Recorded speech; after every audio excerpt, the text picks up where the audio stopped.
let's do a video on my custom figure making research and development. This is basically my favorite action figure of all time. A 1980 or 79 Pocket Heroes Mego Batman. Love this figure. Lost him sometime in, I think, 1986 on a beach in Connecticut. Buried him in the sand. Came back to find him like 5 minutes later. I couldn't find the exact spot. Broke my heart.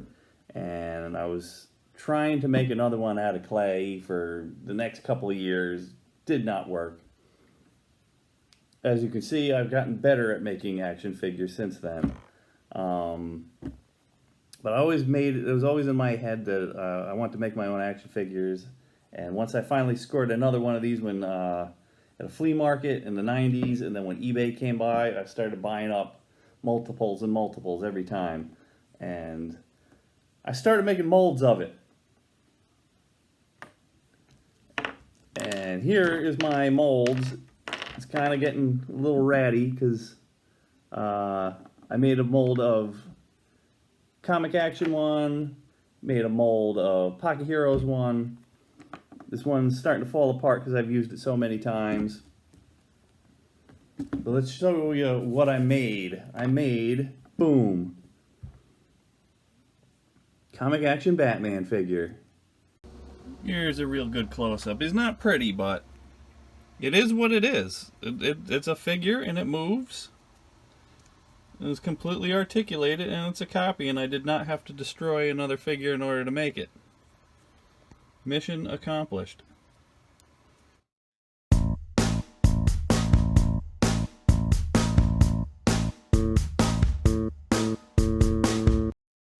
See, I wanted to make molds of them, but I did not want to take them apart. That was the hard part. This figure's head pops off because it's soft rubber and a peg, so as one piece of articulation I didn't really have to worry about. The part is taking them apart. As I showed in an earlier video how I made just small parts of articulation. Here's how you do the whole body. Here's a mold I made. I cut him apart. I cut his arms off, cut his legs off.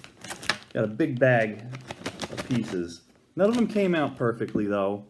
I can't quite get mold making right. There's lots of bubbles. Sometimes the fingers were missing. Sometimes the toes were missing. There'd be bubbles here, bubbles there. So I tried just filling it up with some putty, sanding them up, and I was able to make little arms. And you've got to make sure you sand those really good, nice and flat and nice and level. And I made these little pegs out of styrene. And you stick them in your mold now.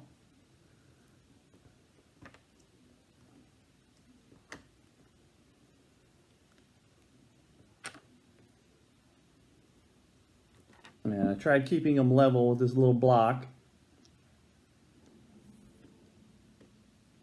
Like so. And then I made, with green stuff, made the pieces. And I put them in there, squished them down, did the first half, waited for it to harden up, sanded it flat, put the other side on there, boom. Took them out, had to cut off all the side flash on there because there's lots of spillage over on there. Because when you're making a push mold, you know, squishing it down, there's like lots of like spillage on the sides. That's why these didn't come out so perfect at first. Then you got to sand them off, but I've got the pieces, and with that negative spot I use with the spacer, he snaps together and he holds together pretty good. I can still sand this one a little bit better, but it came together. This one I didn't do the waist articulation, but we'll show you me getting a little bit more ambitious after. I also made Pocket Heroes Batman. His head moves, waist moves, legs move. He's a little floppy. Could have came out better, but also my molds are starting to fall apart. from all the failed experiments here. And now that I figured out how to do this, I can do another one even better. But I just want to show my little research and development here. Well, these are my little prototypes, and I just want to show everybody, if you want to make copies of a figure, you don't have to destroy them and rip them apart and rip them in half. I already showed that video earlier on how I did the parts a little bit better.